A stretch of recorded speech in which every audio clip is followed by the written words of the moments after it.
বিসমিল্লাহির রহমানির রহিম। আল্লাহ, আজকে মাহে রমজানের দ্বিতীয় ইফতারি।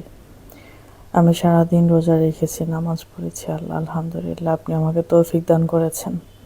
আল্লাহ, আমি আমার জীবনে যত গুনাহ খাতা আছে সব কিছুর জন্য ক্ষমা চাই। আল্লাহ আল্লাহ আমার বাবা মা, ভাই বোন, আত্মীয় স্বজন সবাইকে ভালো রাখেন, সবাইকে নামাজ পড়ার তৌফিক দান করেন, সবার মনের বাসনা, জীবনের চাহিদা সব পূরণ করে দেন। আল্লাহ আল্লাহ আমার কবরবাসী যত আত্মীয় স্বজন আছে, খাস করে আমার বাবা, দাদা, আমার চাচা, দাদি, সবাইকে আপনি জান্নাত নসিব করেন। আল্লাহ কবরের গুনাহ খাতা সব মাফ করে দেন। আল্লাহ বিশ্বে যত মুমিন মুসলমান আছে সবার কবরের গুনাহ খাতা আপনি মাফ করে দেন। এই রমজানের উসিলায় আপনি সবাইকে বেহেশত নসিব করেন। আল্লাহ, হে আল্লাহ, আমার জীবনে আমার আর কোনো চাওয়া পাওয়া নাই। আল্লাহ আলহামদুলিল্লাহ, আপনি অনেক ভালো রাখছেন। আল্লাহ আপনি আমাকে সুস্থ রাখেন, সুস্থ অবস্থায় যেন আমি দুনিয়া থেকে চলে যাই। আল্লাহ আমি কারোর ঘাড়ে বোঝা হতে চাই না। আল্লাহ আল্লাহ আপনি আমাকে এত সুন্দর একটা ইফতারি করার তৌফিক দান করছেন। আল্লাহ